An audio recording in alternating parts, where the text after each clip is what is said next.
ನಮಸ್ತೆ ವೀಕ್ಷಕರೇ, ನಾನು ನಿಮ್ಮ Meeta crystal numerologist. Meeta crystal YouTube ಚಾನಲ್ಗೆ ಸ್ವಾಗತ. ಜುಲೈ ತಿಂಗಳ ಮಾಸ ಭವಿಷ್ಯ. ಜುಲೈ ತಿಂಗಳಲ್ಲಿ ಮಕರ ರಾಶಿಯವರಿಗೆ ಏನೆಲ್ಲ ಶುಭ ಫಲಗಳಾಗುತ್ತೆ, ಏನೆಲ್ಲ ಅಶುಭ ಫಲಗಳಾಗ್ತವೆ, ಮತ್ತು ಯಾವ ರೀತಿ ಅವರು ಅಭಿವೃದ್ಧಿ ಹೊಂದುತ್ತಾರೆ, ಏನು ಪರಿಹಾರ ಮಾಡ್ಕೊಳ್ಬೇಕು ಅನ್ನೋದನ್ನು ನೋಡ್ತಾ ಹೋಗೋಣ. ನೋಡಿ, ಮಕರ ರಾಶಿಯ ರಾಶಿಯಾಧಿಪತಿ ಶನಿ ಎರಡನೇವನಾಗಿ ಧನಸ್ಥಾನಾಧಿಪತಿಯಾಗಿ 3ನೇ ಮನೆಯಲ್ಲಿರ್ತಾನೆ. 3ನೇ ಮನೆ ಅಧಿಪತಿ ಗುರು 3ನೇ ಮನೆಯವನಾಗಿ 12ನೇ ಮನೆ ವ್ಯಯಸ್ಥಾನಾಧಿಪತಿಯಾಗಿ ಅವನು 7ನೇ ಮನೆಯಲ್ಲಿ ಇರ್ತಾನೆ.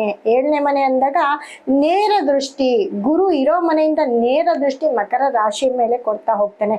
ಯಾಕಂದ್ರೆ ಅವನು 12ನೇ ಮನೆಯಲ್ಲಿದ್ದ ಕೂಡ ಅಷ್ಟು ಫಲ ಕೊಡೋದಿಲ್ಲ. ಆದ್ರೆ ಎಲ್ಲೋ ಒಂದ್ ಕಡೆ ಸಪ್ತಮದಲ್ಲಿ ಕುತ್ಕೊಂಡು ಅವನು ನೇರ ದೃಷ್ಟಿ, ಸಪ್ತಮ ದೃಷ್ಟಿ ರಾಶಿ ಮೇಲೆ ಬೀಳೋದ್ರಿಂದ ಖಂಡಿತ ಹೇಳ್ತೀನಿ ಮಕರ ರಾಶಿಯವರಿಗೆ ಒಂದು ಯೋಗನೆ ಅಂತ ಹೇಳ್ಬೋದು. ಜುಲೈ ತಿಂಗಳಲ್ಲಿ ಬಹಳಷ್ಟು ಒಂದು ಒಳ್ಳೆ ಕೆಲಸ ಕಾರ್ಯಗಳನ್ನ ಮಾಡ್ತಾ ಹೋಗ್ತೀರಾ. ಮತ್ತೆ 2ನೇ ಮನೆಯಲ್ಲಿ ರಾಹು ಇರ್ತಾನೆ ಕುಟುಂಬ ಸ್ಥಾನದಲ್ಲಿ. ಮಕರ ರಾಶಿಯವರು ಯಾರೆಲ್ಲ ಫಾರಿನ್ ಟ್ರಿಪ್ ಮಾಡಬೇಕು, ಫಾರಿನ್ಗೆ ಹೋಗುವಂತ ಚಾನ್ಸಸ್ ಅತಿ ಹೆಚ್ಚಾಗಿರುತ್ತೆ. ಜೊತೆಗೆ ನೋಡಿ, ನಿಮ್ಗೆ 2ನೇ ಮನೆ ಅಧಿಪತಿ 3ನೇ ಮನೆಯಲ್ಲಿ ಇರ್ತಾನೆ. 3ನೇ ಮನೆಯಲ್ಲಿ ಕೂಡ ಎಲ್ಲ ಒಂದ್ ಕಡೆ ಗುರುವಿನ ದೃಷ್ಟಿ 9ನೇ ದೃಷ್ಟಿ ಶನಿ ಮೇಲೆ ಬೀಳೋದ್ರಿಂದ ನಿಮ್ಮ ಮನೆಯ ತುಂಬಾ ಬೇಕಾಗಿರೋರಿಂದ ನಿಮ್ಗೆ ಬಹಳಷ್ಟು ಹೆಲ್ಪ್ ಆಗುವಂಥದ್ದು, ನಿಮ್ಗೆ ಒಳ್ಳೆ ವೆಲ್ ವಿಷರ್ ಆಗಿ ಸಿಗ್ತಕ್ಕಂಥದ್ದು, ಬಹಳ ಸ್ನೇಹಿತರು ಬಹಳ ಚೆನ್ನಾಗಿ ನಿಮ್ಗೆ ಹೆಲ್ಪ್ ಮಾಡ್ತಕ್ಕಂಥದ್ದು. ಅಂದ್ರೆ ಎಲ್ಲೋ ಒಂದ್ ಕಡೆ ನಿಮ್ಮ ಒಂದು ಕಷ್ಟದ ಸಮಯದಲ್ಲಿ ಕೈ ಹಿಡಿಯುವಂತ ಫ್ರೆಂಡ್ಸು ಅತಿ ಹೆಚ್ಚು ನಿಮ್ಗೆ ಸಿಗ್ತಾ ಹೋಗ್ತಾರೆ ಅಂತ ಹೇಳ್ಬೋದು. ಜೊತೆಗೆ ನೋಡಿ, 4ನೇ ಮನೆ ಅಂತ ಬಂದಾಗ ಕುಜ 4ನೇ ಮನೆಯವನು ಕುಜ 4ನೇ ಮನೆಯವನಾಗಿ ಸುಖ ಸ್ಥಾನಾಧಿಪತಿಯಾಗಿ, ಅದೇ ರೀತಿ ನಿಮ್ಮ ಲಾಭ ಸ್ಥಾನಾಧಿಪತಿಯಾಗಿ ಕುಜ ಕೂಡ ನಿಮ್ಗೆ 5ನೇ ಮನೆಯಲ್ಲಿ ಇರ್ತಾನೆ. 5ನೇ ಮನೆ ಅಂತಂದ್ರೆ ಅದು ಶುಕ್ರನ ಮನೆ ಆಗಿರುತ್ತೆ. ಹಾಗಾಗಿ ನಿಮ್ಮ ಮನೆಯಲ್ಲಿ ಯಾರಿಗಾದ್ರೂ ಗೌರ್ಮೆಂಟ್ ಜಾಬ್ ಬರ್ತಕ್ಕಂಥದ್ದು, ನಿಮ್ಗೆ ಗೌರ್ಮೆಂಟ್ ಜಾಬ್ ಬರ್ತಕ್ಕಂಥದ್ದು, ಮತ್ತೆ ಪ್ರಾಪರ್ಟಿ ತಗೊಳ್ಳೋ ಅಂಥದ್ದು, ಮನೆ ಕಟ್ಟೋ ಅಂಥದ್ದು, ಜೊತೆಗೆ ಎಲ್ಲೋ ಒಂದ್ ಕಡೆ ನಿಮ್ಮ ಧೈರ್ಯ ಜಾಸ್ತಿ ಆಗ್ತಕ್ಕಂಥದ್ದು. ಯಾಕಂದ್ರೆ ಮಕರ ರಾಶಿಯವರು ಸ್ವಲ್ಪ ಹೆದರ್ಕೊಳ್ಳೋದು ಜಾಸ್ತಿ ಆಗಿರುತ್ತೆ. ಏನ್ ಮಾಡ್ಬೇಕು, ಏನ್ ಬಿಡ್ಬೇಕು ಅನ್ನೋದು ಸ್ವಲ್ಪ ಗೊಂದಲದಲ್ಲಿ ಇರ್ತಾರೆ. ಆದ್ರೆ ಎಲ್ಲೋ ಒಂದ್ ಕಡೆ ಈ ಒಂದು ತಿಂಗಳು ನಿಮ್ಮ ಧೈರ್ಯವನ್ನ ಅತಿ ಹೆಚ್ಚಿಸ್ತಾ ಹೋಗ್ತಾನೆ. 4ನೇ ಮನೆಯವನು ಕುಜ ಲೋನ್ ಮಾಡೋದಾದ್ರೆ ಲೋನ್ ಆಗೋದು. ಯಾಕಂದ್ರೆ ಇದು ತೀರ್ಸ್ತಕ್ಕಂಥ ಒಂದು ಧೈರ್ಯವನ್ನು ಕೂಡ ಕುಜನೇ ಕೊಡ್ತಾನೆ ಅಂತ ಹೇಳ್ಬೋದು. ಹಾಗಾಗಿ ಲೋನ್ ಮಾಡಿ ಮನೆ ಕಟ್ಟುವಂಥದ್ದು, ಲೋನ್ ಮಾಡಿ ಜಾಗ ತಗೊಳ್ಳೋ ಅಂಥದ್ದು, ಅಂದ್ರೆ ಲೋನ್ ನಿಮ್ಗೆ ಬಿಸ್ನೆಸ್ ಲೋನ್ ಮಾಡ್ತಕ್ಕಂಥದ್ದು, ಇವೆಲ್ಲ ಈಸಿಯಾಗಿ ಆಗ್ತಾ ಹೋಗುತ್ತೆ. ಮತ್ತೆ 5ನೇ ಮನೆ ಅಧಿಪತಿ ಶುಕ್ರ 5ನೇ ಮನೆಯವನಾಗಿ 10ನೇ ಮನೆ ಕೆಲಸ ಕಾರ್ಯ, ನಿಮ್ಮ ಕರ್ಮಸ್ಥಾನದ ಅಧಿಪತಿಯಾಗಿ ಶುಕ್ರ ನಿಮಗೆ 8ನೇ ಮನೆಯಲ್ಲಿ ಇರ್ತಾನೆ. 8ನೇ ಮನೆ ಅಂತ ಬಂದಾಗ ಶುಕ್ರ ಮತ್ತೆ ಕೇತು 8ನೇ ಮನೆಯಲ್ಲಿ ಇರೋದು ಎಲ್ಲ ಒಂದ್ ಕಡೆ ಇಲ್ಲಿ ಬಹಳ ತೊಂದರೆಯನ್ನ ಸ್ವಲ್ಪ ನೋಡ್ತಾ ಹೋಗ್ತೀರಿ. ಅಂದ್ರೆ ದುಡ್ಡು ಕಾಸು ಅಥವಾ ನಿಮ್ಮ ಮನೆಯಲ್ಲಿ ನಿಮ್ಮ ಹೆಣ್ಮಕ್ಳಿಂದ ನಿಮಗೆ ತೊಂದರೆ ಆಗುವಂಥದ್ದು, ಮತ್ತೆ ಎಲ್ಲೋ ಒಂದ್ ಕಡೆ ಆರೋಗ್ಯ ಸಮಸ್ಯೆ ಆಗ್ತಕ್ಕಂಥದ್ದು. 8ನೇ ಮನೆ ಅಂತ ಅಂದಾಗ ದಿಢೀರ್ ಆರೋಗ್ಯ ಸಮಸ್ಯೆಯನ್ನ ಎದುರಿಸ್ಬೇಕಾಗುತ್ತೆ. ಅದನ್ನ ಸ್ವಲ್ಪ ಕೇರ್ಫುಲ್ ಆಗಿ ನೋಡ್ಕೊಳ್ಬೇಕಾಗುತ್ತೆ. ಆರೋಗ್ಯದ ವಿಷಯದಲ್ಲಿ ಅತಿ ಹೆಚ್ಚು ಜಾಗರೂಕತೆಯಿಂದ ಇರ್ಬೇಕಾಗತ್ತೆ. ಜೊತೆಗೆ ಮಕ್ಕಳು ಅಂತ ಬಂದಾಗ ಮಕ್ಕಳ ವಿಷಯದಲ್ಲಿ ಸ್ವಲ್ಪ ಕೇರ್ ತಗೊಳ್ಬೇಕಾಗುತ್ತೆ. ಯಾಕಂದ್ರೆ ಮಕ್ಕಳು 8ನೇ ಮನೆ 5ನೇ ಮನೆ ಶುಕ್ರ 8ನೇ ಮನೆಗೆ ಕೇತು ಜೊತೆ ಸೇರಿದಾಗ ಮಕ್ಕಳ ಒಂದು ದುರಭ್ಯಾಸ ಆಗಿರ್ಬೋದು, ಅಥವಾ ಅವರು ಒಂದು ಪ್ರೋಗ್ರೆಸ್ ಅಥವಾ ಅವ್ರ ಕಡೆಯಿಂದ ಏನಾದ್ರೂ ಮನಸ್ಸಿಗೆ ನೋವಾಗುವಂತಹ ಒಂದು ವಿಚಾರಧಾರೆಗಳು ನಿಮ್ಮ ಕಿವಿಗೆ ಬೀಳ್ತಾ ಹೋಗ್ತವೆ. ಅದನ್ನ ಸ್ವಲ್ಪ ಕೇರ್ಫುಲ್ ಆಗಿ ನೋಡ್ಕೊಳ್ಬೇಕಾಗುತ್ತೆ. ಇದೆಲ್ಲ ಸ್ವಲ್ಪ ಸಡನ್ ಆಗಿ ಶಾಕ್ ಕೊಡುವಂತ ಒಂದು ವಿಷಯ ಆಗಿರುತ್ತೆ. ಹಾಗಾಗಿ ನಿಮ್ಮ ಮಕ್ಕಳು ಮತ್ತೆ ಮಕ್ಕಳಿಂದ ಮನಸ್ತಾಪ ಅಥವಾ ಮಕ್ಕಳು ಎಲ್ಲೋ ಒಂದ್ ಕಡೆ ಹೊರಗಡೆ ಹೋಗ್ತೀವಿ ಅಂದ್ರೆ ಅದನ್ನ ಸ್ವಲ್ಪ ಕಂಟ್ರೋಲ್ ಮಾಡ್ಕೊಳ್ಳುವಂಥದ್ದು, ಇದೆಲ್ಲವೂ ಕೂಡ ನೀವು ಮಾಡ್ಕೊಳ್ತಾ ಹೋಗ್ಬೇಕಾಗುತ್ತೆ. ಮತ್ತೆ 6ನೇ ಮನೆ ಅಂತ ಬಂದಾಗ 6ನೇ ಮನೆಯ ಬುಧ 6ನೇ ಮನೆಯಲ್ಲಿ ಬುಧ ಸ್ವಸ್ಥಾನದಲ್ಲಿ ಇರ್ತಾನೆ. 6ನೇ ಮನೆಯವನು ಅವನೇ ಆಗ್ತಾನೆ, ಮತ್ತೆ ಭಾಗ್ಯಸ್ಥಾನಾಧಿಪತಿ ಬುಧ ಕೂಡ ಅವನೇ ಆಗಿರ್ತಾನೆ. ಆದ್ರೆ ನಿಮ್ಮ ಮನೆಯಲ್ಲಿ ಎಲ್ಲೋ ಒಂದ್ ಕಡೆ ನಿಮ್ಮ ಹಿರಿಯರ ಆಸ್ತಿ ಮೇಲೆ ಎಲ್ಲೋ ಒಂದ್ ಕಡೆ ಸ್ವಲ್ಪ ಜಗಳ ಕದನಗಳು, ಹಿರಿಯರ ಆಸ್ತಿಯಿಂದ ಸ್ವಲ್ಪ ಮನಸ್ತಾಪಗಳು, ಕುಟುಂಬದ ಒಂದು ಕಲಹಗಳು, ಅಥವಾ ಯಾವುದೋ ಒಂದು ಜಾಗಕ್ಕೆ ಹೊಡೆದಾಟ ಮಾಡ್ಕೊಳ್ಳುವಂಥದ್ದು, ಇವೆಲ್ಲವೂ ಕೂಡ ಮಕರ ರಾಶಿಯವರಿಗಿರುತ್ತೆ. ಇದ್ರಲ್ಲೂ ಸ್ವಲ್ಪ ಕೇರ್ಫುಲ್ ಆಗಿರ್ಬೇಕಾಗುತ್ತೆ. ಜೊತೆಗೆ ಇದಕ್ಕೆ ಪರಿಹಾರವನ್ನು ಕೂಡ ಮಾಡ್ಕೊಳ್ತಾ ಹೋಗ್ಬೇಕಾಗುತ್ತೆ. ಭಾಗ್ಯಸ್ಥಾನ ಅಂತ ಬಂದಾಗ ಹಿರಿಯರಿಂದ ಎಲ್ಲೋ ಒಂದ್ ಕಡೆ ನಿಂದನೆಗಳನ್ನ ಕೂಡ ನೋಡ್ತಾ ಹೋಗ್ಬೇಕಾಗತ್ತೆ. ಇದನ್ನ ಸ್ವಲ್ಪ ಕೇರ್ಫುಲ್ ಆಗಿ ಹ್ಯಾಂಡಲ್ ಮಾಡ್ಕೊಳ್ತಾ ಬನ್ನಿ.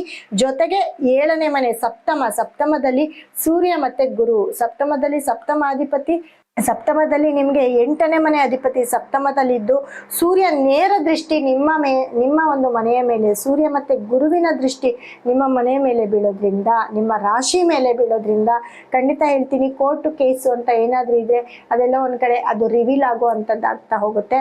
ಎಲ್ಲರೂ ಹೇಳ್ತಾರೆ ಮಕರ ರಾಶಿಯವರಿಗೆ ಗುರು ದೃಷ್ಟಿ ತುಂಬ ಒಳ್ಳೇದಾಗುತ್ತೆ ಅಂತ. ಒಳ್ಳೇದಾಗುತ್ತೆ, ಆದರೆ ಅಲ್ಲಿ ಸೂರ್ಯನು ಕೂಡ ಇರೋದ್ರಿಂದ ಈ ಒಂದು ತಿಂಗಳು ಸ್ವಲ್ಪ ಈ ಒಂದು ಕೆಲಸ ಕಾರ್ಯಗಳಲ್ಲಿ ಅಡೆತಡೆಗಳು ಜಾಸ್ತಿ ಆಗ್ತಾ ಹೋಗುತ್ತೆ. ಕೋರ್ಟು ಕೇಸು ಈ ವಿಚಾರದಲ್ಲಿ ಸ್ವಲ್ಪ ಎಲ್ಲೋ ಒಂದ್ ಕಡೆ ನಿಮ್ಗೆ ಮನಸ್ತಾಪ ಉಂಟಾಗೋದು, ನಿಮ್ಗೆ ಬೇಕಾಗಿರೋ ಅಂತವ್ರೆ ನಿಮ್ಮ ಮೇಲೆ ಕಂಪ್ಲೇಂಟ್ ಕೊಟ್ಬಿಡೋವಂಥದ್ದು, ಕೇಸ್ ಹಾಕುವಂಥದ್ದು, ಇಲ್ಲ ಜಾಗದ ವಿಷಯದಲ್ಲಿ ತುಂಬಾ ದಿವಸದಿಂದ ಯಾವ್ದಾದ್ರು ನಡೀತಾ ಇದ್ರೆ ಅದಕ್ಕೂ ಕೂಡ ಎಲ್ಲ ಒಂದ್ ಕಡೆ ನಿಮ್ಗೆ ಕಲ್ ಬೀಳೋ ಅಂಥದ್ದು, ಇದೆಲ್ಲವೂ ಕೂಡ ಆಗ್ತಾ ಹೋಗುತ್ತೆ. ಯಾಕಂದ್ರೆ ಸೂರ್ಯ ನೇರವಾಗಿ ಜುಲೈ ತಿಂಗಳಲ್ಲಿ ನಿಮ್ಮ ಒಂದು ರಾಶಿಯನ್ನ ನೋಡ್ತಾ ಹೋಗ್ತಾನೆ. ಹಾಗಾಗಿ ತುಂಬಾ ಕೇರ್ಫುಲ್ ಆಗಿರಿ ಅಂತ ಹೇಳ್ತೀನಿ. ಮಕರ ರಾಶಿ ಅಂತ ಬಂದಾಗ ಸ್ವಲ್ಪ ಕೋರ್ಟು ಕೇಸು ವಿಚಾರದಲ್ಲಿ ಕೇರ್ಫುಲ್ ಆಗಿರ್ಬೇಕಾಗುವಂಥದ್ದು. ಮತ್ತೆ ಸೂರ್ಯ ಮತ್ತೆ ಗುರು ಸಪ್ತಮದಲ್ಲೇ ಇರೋದ್ರಿಂದ ನಿಮ್ಮ ವೈವಾಹಿಕ ಜೀವನ ಅಂತ ಬಂದಾಗ ವೈವಾಹಿಕ ಜೀವನದಲ್ಲಿ 50-50 ಇರ್ತೀರಾ ಮಕರ ರಾಶಿಯವರು. 50-50 ಅಂತಂದ್ರೆ ಸಪ್ತಮದಲ್ಲಿ ಗುರುನು ಇರ್ತಾನೆ ಮತ್ತೆ ಸೂರ್ಯ ಕೂಡ ಇರ್ತಾನೆ. ಹಾಗಾಗಿ ಎಲ್ಲೋ ಒಂದ್ ಕಡೆ 50-50 ಅಂತ ಹೇಳ್ಬೋದು. ಅದನ್ನ ನೀವು ಅಂಡರ್ಸ್ಟ್ಯಾಂಡಿಂಗ್ ಅಲ್ಲಿ ನೀವು ಸರಿಪಡಿಸ್ಕೋಬೇಕಾಗುತ್ತೆ. ಅಥವಾ ಜಾಯಿಂಟ್ ಅಲ್ಲಿ ಮತ್ತೆ ಎಲ್ಲೋ ಒಂದ್ ಕಡೆ ಪಾರ್ಟ್ನರ್ಶಿಪ್ ಅಲ್ಲಿ ಏನಾದ್ರೂ ನೀವು ವ್ಯವಹಾರಗಳು ಮಾಡ್ತಾ ಇದ್ರೆ ಅದರಲ್ಲೂ ಕೂಡ ಎಲ್ಲ ಒಂದ್ ಕಡೆ ಡಿವೈಡ್ ಆಗುವಂತ ಚಾನ್ಸಸ್, ಇಲ್ಲ ಮನಸ್ತಾಪ ಬರ್ತಕ್ಕಂಥದ್ದು ಅಲ್ಲಿ ಗುರುನು ಇರೋದ್ರಿಂದ ಎಲ್ಲ ಒಂದ್ ಕಡೆ ಅದು ಹಾಗಾಗಿ ಸರಿ ಮಾಡ್ತಾನೆ ಅಂತ ಹೇಳ್ಬೋದು. ಹಾಗಾಗಿ ಅದನ್ನ ಸ್ವಲ್ಪ ಕೇರ್ಫುಲ್ ಆಗಿ ನೋಡ್ಕೊಳ್ಳಿ. ಮತ್ತೆ 8ನೇ ಮನೆಯಲ್ಲಿ ಶುಕ್ರ ಕೇತು ಆಗ್ಲೇನೆ ಹೇಳ್ದೆ ಆರೋಗ್ಯದ ಮೇಲೆ ಸ್ವಲ್ಪ ಪರಿಣಾಮ ಬೀರ್ತಾ ಹೋಗುತ್ತೆ. ಮತ್ತೆ 5ನೇ ಮನೆಯವನು ಶುಕ್ರ ಆಗಿರ್ತಾನೆ.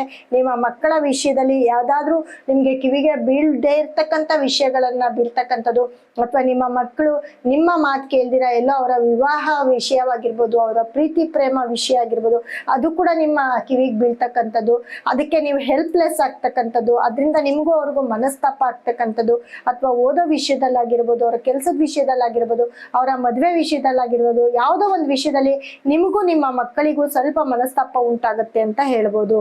ಜೊತೆಗೆ ನೋಡಿ 9ನೇ ಮನೆ ಅಂತ ಬಂದಾಗ 9ನೇ ಮನೆ ಅಧಿಪತಿ ಬುಧ ನಿಮ್ಗೆ 6ನೇ ಮನೆಯಲ್ಲಿ ಇರೋದ್ರಿಂದ ಖಂಡಿತ ಹೇಳ್ತೀನಿ ಎಲ್ಲೋ ಒಂದ್ ಕಡೆ ಗಲಾಟೆ ಜಗಳ ಕದನ ಇವೆಲ್ಲವೂ ಕೂಡ ಆಗ್ತಾ ಹೋಗುತ್ತೆ. ಹಾಗಾಗಿ ಮಕರ ರಾಶಿಯವರು ಸಿಕ್ಕಾಪಟ್ಟೆ ಒಂದು ಕಡೆ ಒಂದು ಪಾಸಿಟಿವ್ ಇದ್ರೆ ಎಲ್ಲೋ ಒಂದು ಕಡೆ ಒಳ್ಳೆ ಫ್ರೆಂಡ್ಸ್ ಸಿಗ್ತಾರೆ, ಧನಸ್ಥಾನಾಧಿಪತಿ ಕುಟುಂಬದಲ್ಲಿ ಫಾರಿನ್ಗೆ ಹೋಗುವಂಥದ್ದು ಇವೆಲ್ಲವೂ ನಡೆಯುತ್ತೆ. ಆದ್ರೆ ಪರ್ಸ್ನಲ್ ಅಂತ ಬಂದಾಗ ಸ್ವಲ್ಪ ಅಡೆತಡೆಗಳು ಜಾಸ್ತಿನೇ ಇರುತ್ತೆ ಈ ಜುಲೈ ತಿಂಗಳಲ್ಲಿ. ಹಾಗಾಗಿ ಮಕರ ರಾಶಿಯವರು ಖಂಡಿತವಾಗ್ಲೂ ನೀವು ಪರಿಹಾರ ಮಾಡ್ಕೊಳ್ಬೇಕಾಗುತ್ತೆ. ನಿಮಗಾಗಿನೇ ಕೆಲವೊಂದು ಬ್ರೇಸ್ಲೆಟ್ ಕ್ರಿಸ್ಟಲ್ನ ನಾನು ಕೊಡ್ತಾ ಹೋಗ್ತೀನಿ. ಹಾಗಾಗಿ ಮಕರ ರಾಶಿಯವರು ನಾನು ಕೊಡುವಂತಹ ಈ ಒಂದು ಬ್ರೇಸ್ಲೆಟ್ನ ನೀವು ಕೈಗೆ ಧರಿಸ್ಕೊಂಡ್ರೆ ಖಂಡಿತ ಈ ಒಂದು ಪ್ರಾಬ್ಲಮ್ ಇಂದ ಹೊರಗಡೆ ಬರ್ಬೋದು. ಮುಖ್ಯವಾಗಿ ನಿಮ್ಮ ಮಕ್ಕಳು ಅಂತ ಹೇಳಿದ್ರೆ ನಿಮ್ಮ ಮಕ್ಕಳ ವಿಷಯದಲ್ಲಿ ತುಂಬಾ ಕೇರ್ಫುಲ್ ಆಗಿರಿ. ದುಡ್ಡು ಕಾಸು ಅಂತ ಬಂದಾಗ ಎಲ್ಲೋ ಒಂದ್ ಕಡೆ ಸಡನ್ ಆಗಿ ದುಡ್ಡು ಕಳ್ಕೊಳ್ಳುವಂತ ಚಾನ್ಸಸ್ ಕೂಡ ಅತಿ ಹೆಚ್ಚಾಗಿರುತ್ತೆ. ಹಾಗಾಗಿ ಮಕರ ರಾಶಿಯವರು ಖಂಡಿತ ಒಂದಲ್ಲ ಒಂದು ಸಮಸ್ಯೆಗೆ ಒಳಪಡ್ತಾ ಇರ್ತೀರಾ. ಹಾಗಾಗಿ ನಾನು ಕೊಡುವಂತ ಕೆಲವೊಂದು ಸ್ಟೋನ್ ಅನ್ನ ನಿಮ್ಮ ಮನೆಯಲ್ಲಿ ಇಟ್ಕೊಳ್ಳಿ, ನಿಮ್ಮ ಜೊತೆ ಇಟ್ಕೊಳ್ಳಿ, ಖಂಡಿತ ನಿಮ್ಗೆ ಒಳ್ಳೇದಾಗುತ್ತೆ. ಇದಕ್ಕೆ ಪರಿಹಾರವನ್ನ ನೀವು ಮಾಡ್ಕೊಳ್ಳೇಬೇಕು.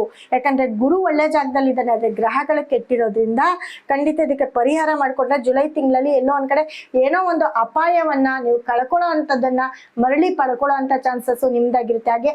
ಹಾಗಾಗಿ ನಮ್ಮ ಸಂಸ್ಥೆ ಮುಖಾಂತರ ಈ ಒಂದು ಸ್ಟೋನ್ ಅನ್ನ ನಿಮ್ ಕಡೆಗೆ ನಿಮ್ಮ ಮನೆಗೆ ತರಿಸ್ಕೊಳ್ಳಿ. ಖಂಡಿತ ನೀವು ಎಲ್ಲೇ ಇದ್ರು ನಮ್ಮ ಸಂಸ್ಥೆಗೆ ಕರೆ ಮಾಡಿ ಈ ಒಂದು ಮಕರ ರಾಶಿಯವರಿಗೆ ಅಂತಾನೆ ಒಂದು ಸ್ಟೋನ್ ಅನ್ನ ಕೊಡ್ತೀನಿ. ಖಂಡಿತ ನಿಮ್ಗೆ ಒಳ್ಳೇದಾಗತ್ತೆ. ಇದು ನಿಮ್ಮ ರಾಶಿಯ ಅನುಸಾರ ಜುಲೈ ತಿಂಗಳಲ್ಲಿ ಏನಾಗುತ್ತೆ ಅನ್ನೋ ಗೋಚಾರದ ಫಲದ ಮೇಲೆ ನಾವು ನಿಮ್ಗೆ ಹೇಳ್ತಾ ಹೋಗ್ತಾ ಇದ್ದೀನಿ. ಅದರ ಜೊತೆಗೆ ನಿಮ್ಮ ವೈಯಕ್ತಿಕ ಜಾತಕ, ನಿಮ್ಮ ಟೈಮು, ಡೇಟ್ ಆಫ್ ಬರ್ತ್ ಅನ್ನ ಕೊಟ್ಟಾಗ ನಮ್ಮ ಸಂಸ್ಥೆ ಮುಖಾಂತರ ನಿಮ್ಮ ಜಾತಕವನ್ನು ಒಂದ್ಸತಿ ಪರಿಶೀಲನೆ ಮಾಡಿಸ್ಕೊಳ್ಳಿ. ಅದರಲ್ಲೂ ನಿಮ್ಗೆ ಯಾವ ದಶಾಭುಕ್ತಿ ನಡೀತಿದೆ ಅದರ ಪ್ರಕಾರ ನೀವೇನಾದ್ರೂ ಪರಿಹಾರವನ್ನ ಮಾಡಿಕೊಟ್ರೆ ಖಂಡಿತ ನಿಮ್ಮ ಲೈಫ್ ಟೈಮ್ ಪರಿಹಾರವನ್ನ ನಾನು ಕೊಡ್ತಾ ಹೋಗ್ತೇನೆ. ಅದನ್ನ ನೀವು ಸರಿಪಡಿಸ್ಕೊಂಡ್ರೆ ಯಾವತ್ತೂ ನೀವು ಹಿಂದೆ ತಿರುಗಿ ನೋಡಲ್ಲ, ಯಾವತ್ತಿದ್ರೂ ತುಂಬಾ ಚೆನ್ನಾಗಿ ಗ್ರೋತ್ ಆಗ್ತಾ ಹೋಗ್ತೀರಿ.